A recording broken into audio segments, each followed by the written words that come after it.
And you know what else we're going to do, Cecile? What's that? We're going to significantly increase funding for Planned Parenthood.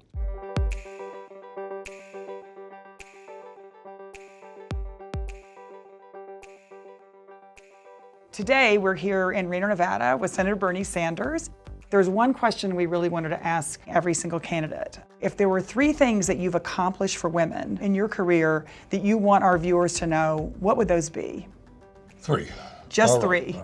In a long career in the House and the Senate, that's like, it's 30 years. I think I have a 100% pro-choice voting record. And as a candidate, what I've said is I will never nominate anybody to the Supreme Court of the federal bench who is not 100% pro-Roe v. Wade. I was elected mayor of the city of Burlington in 1981. One of the very first things that we did is start a City of Burlington Council on Women. And that means really for the first time, women came in, had input in policy, not to mention that we appointed a whole lot of women.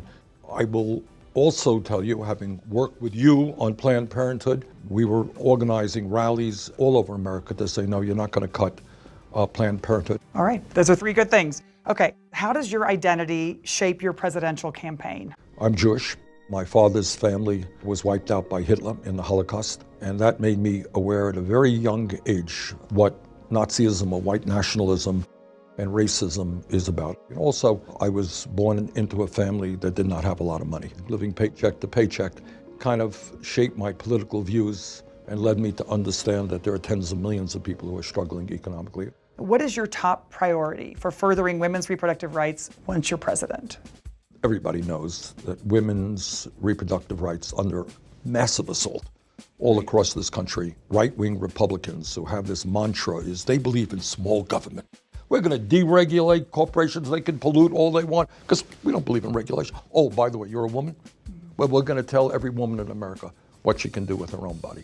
That is profound hypocrisy. It disgusts me very much. We will do everything we can in every way to make sure that that personal choice remains with women and not the government.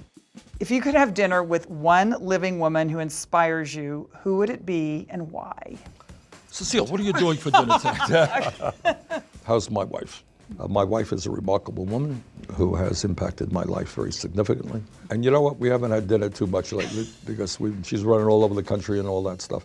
So women overall make 82 cents on the dollar compared to white men doing the exact same work. And of course, that is much worse for Black women, Native American women, and Latina women.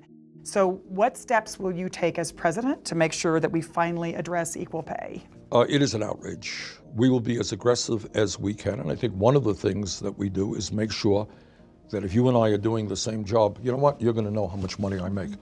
And legal protection to say that in this country, women will receive equal pay for equal work. Okay, what's your backstage mood song?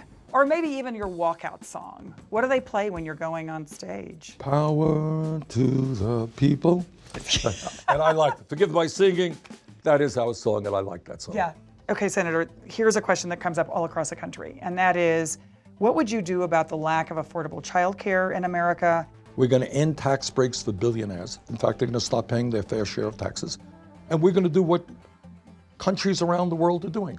High quality, universal, affordable childcare. Because at the end of the day, if you provide good quality childcare, kids are more likely to do better in school, do better in life. There are millions of women potentially viewing this who have not made up their mind in this race. They may not even have decided whether or not to go vote. So what's your very best case to make why they should pick you to be President of the United States of America? I would ask viewers to take a look at my record. And what my record is about is over 30 years standing up for the rights of working people, standing up for the rights of our minority communities, standing up for the rights of women, and basically demanding that we have an economy that doesn't have the outrageous level of income and wealth inequality that we have. We should guarantee health care to every man, woman, and child through a Medicare for all single-payer program.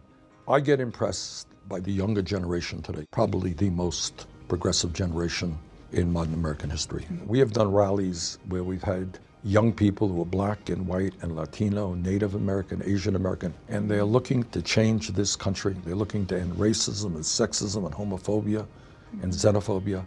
Their eyes are on the future. It is an incredibly beautiful and inspiring sight to me. I love that. Now, what has historically not been the good news is that young people don't vote in very high numbers. So young people who are concerned about climate change, they're concerned about student debt, they're concerned about all kinds of discrimination that exists in this country, you must get involved in the political process. Drag your friends kicking and screaming into the polling booth. If you do in large numbers, not only will we defeat Trump, we're going to transform this country. Senator Bernie Sanders, thank you so much for joining us. So most importantly, of course, women are the majority of this country. We're a majority of the voters, and we can determine the future. So go vote.